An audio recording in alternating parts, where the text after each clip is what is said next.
нутаг ус нь бол ер нь хангаа шиг болчлоо гэдэг хүмүүс нэг баяртай байсан.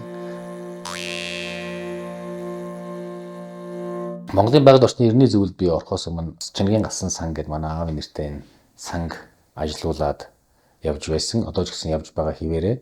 За манай сангийн хувьд та бүхэн мэдэх бах 2009 оноос хойш бид Монголд 1 сая мод хандилдий гэсэн энэ уран дор ажиллаад 12 жилийн дараа бид 1 сая дахь одоо хандилж тарьсан байгаа. Цаашаа бид 2 сая руу ороод ингээд явж байна. Одоогийн байдлаар Дундгойгийн сайхан аваа сумд бид бас цэр төрөлн барьж өгье гэдэг энэ дээр одоо хандивлаад явж байна. За мөн дээрэс нь сонгон архины зүүн салаанд бас бид их мөнхийн байгууллага эзэд төрөлөнд бас мод хандивлаад сүүлийн 5 жил тэр цэг төрөлн маань их хайтайхан болж байна. Сүхбаатар дүүргийн 20 дугаар хороо Гүнжийн булаг гэж газар бас бид мод хандивлаж энэ дээр тариад бас одоогийн байдлаар маш амжилттай сайхан явж байна. Гэх маягаар бид өөрийнхөө модоо хандивлаж эх орондоо байгаль орчиндөө өөрийнхөө хувь нэмийг оруулах гэсэн ажил маань зогсолтгүй явж байгаамаа. За хамгийн сүүлд бид 2023 онд бид бас нэг ажлыг эхлүүлсэн. Энэ бол Монгол орондоо хур бороог эргүүлж авчрахын төлөө бид өөрийнхөө хувь нэмрийг оруулах гэж шийдсэн ажил байгаа. Энэ ямар учиртай юм бэ гэхээр энэ хүмүүс их асуудаг л да. Энэ бол Австрид 1897 онд төрсэн еврей Вильхельм Райх гэж хүний онол. Энэ хүн ч гэсэн өөрөө яг энэ онолынхаа дагуу эмч физикч хүний хувьд өөрийнхөө цэнэг татан үүлийг цуглууснараа тэнгэр дээр бөглөрч байгаа бөглөөсийг арилган буцаж бороо орж яг байгалийнхаа дагуу одоо байгалийн эргэлт химэн эргэхийн тал дээр өөрөө хин нээлт хийсэн байдаг. Тэгээ энэ нээлт өөр Америкт Аризона мужид хийж бороо хорыг дуудаж чадсан боловч тэр хүн мандааж тэр үеийн одоо Есүс Христийн эсрэг ийм тэнгэрийг эзэмшиж бороо оруулдаг гэж хүмүүс тэр хүнийг уушааж тэгээд шорон оронд оруулсаар байж байгаа. Тэгээд бүх ном дэвтрийн шатааж тэр хүний онолыг ерөнхийдөө үүсгэсэн. Тэгвэл энэ онолоос үлдсэн ном дэвтрээр нь онолын дагуу Африкийн Сахарын цөлд Алжир хүн Мажил Абделазиз гэдэг хүн Берлинд амьдардаг.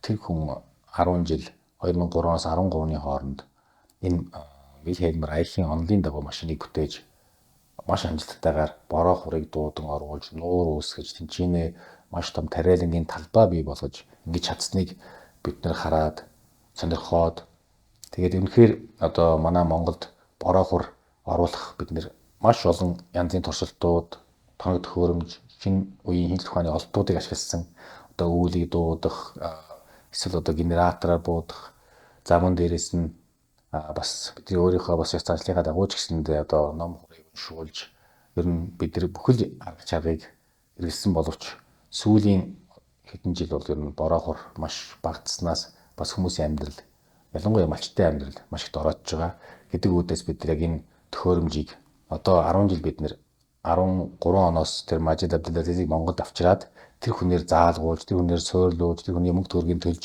манай галсан сангаас ингээд төхөөрөмжийг дутгшуулж чадсан. Ингээд 10 жил бид нэр манай бэлгэд байдаг мод үлгийн газар энийг туршиж үзснийхаа дараа хамгийн анх 2023 оны 5 сарын 9-нд Дундгой аймгийн Сайхан аваа сум бид байршуулсан.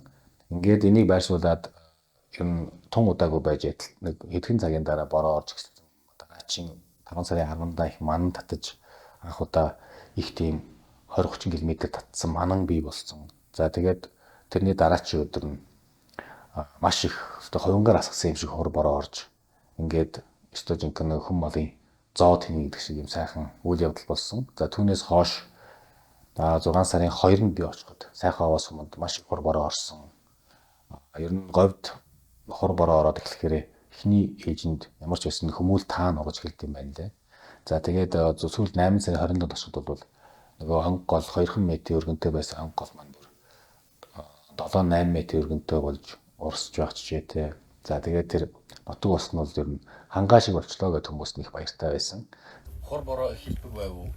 Ихэр их оров. Онг гол маань яаж ий? Манай нутгийнхаа ярьж байна хоорондоо.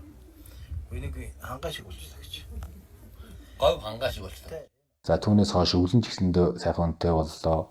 За 24 онд мөн бас маш сайхан хур бороотой сайхан жил болсон гэж нутгийн иргэд бүгдээрээ ам дүүрэн сайхан ярьдсан. За түүнээс гадна бид нар энэ 23 онд зөвхөн Сайхан аваа сумдаа биш мөн 6-7 сарын үед бас Өмнө Говь аймгийн 2 сум, Өвөр хангай аймгийн 2 сум модод бас тавьсан. Зарим газрууд нь хур бороо тийм их сайн ороогүй ч гэсэндээ ер нь бага зэрэг нөлөөлсөөр байжгаад хур тунцгийн хэмжээ нь ямар ч өмнөх жилээс илүү байсаар байгаад 24 онд дахиад энэ газруудаар бол хур тунц бол ёстой хангалттай сайн орсон тул да ер нь 24 оны байдлаар сая хамгийн сүүлийн гарсан судалгаагаар сүүлийн 50 жилд ороогүй тийм их хэмжээний бороо хур энэ нутгуудаар орсон. Ер нь говь нутгуудаар орсон гэж ийм дүгнэлт гарсан. Тэгээд тэрийг харахад бас бид нар маш их баяртай байнамаа. Ер нь бол тодорхой хэмжээгээр бас манай энэ Монголдо нутагшуулъя гэсэн энэ Вильхельм Райхийн онлын дагуу хийсэн энэ бороо хурыг дуудагч, үйл дуудагчийн машин маань бас хувь нэмрээ оруулсан байхаа гэж бид нар боддог. За ер нь цаашдаа тэгээд энэ тал дээр бид нэр өөрийнхөө дуу хоолойг өргөж яваа. Ялангуяа бид нар тодорхой хэмжээгээр бодлого боловсруулж байгаа байгууллагуудаас хэрвээ буруу шийдвэрийг гаргаж, ялангуяа үндэсний аюулгүй байдалд, за мөн дээрээс байгаль орчинд хортой нөлөө үзүүлэхээр ийм шийдвэр гаргах юм бол энийг бол бид нэр үргэлж оноо эрдэмтэн судлаачдынхаа үндэслэлтэйгээр энийг эсэргүүцэж, энийг тодорхой хэмжээгээр бас өөрийнхөө дуу хоолойг өргөж, ялангуяа иргэдийнхээ дуу хоолойг илүү ахиу хөрөхийн төлөө бид нэр явдаг. Тийм учраас ер нь байгаль орчны төлөө санаа зовсон ийм хүмүүс байх юм бол манай Монголын байгаль орчны мөрний зөвлөлд хандаж та бүхэн бас өөрийнхөө санал бодлыг хэлж өөрийнхөө оролцоог нэмэгдүүлээрэй гэж хэлье.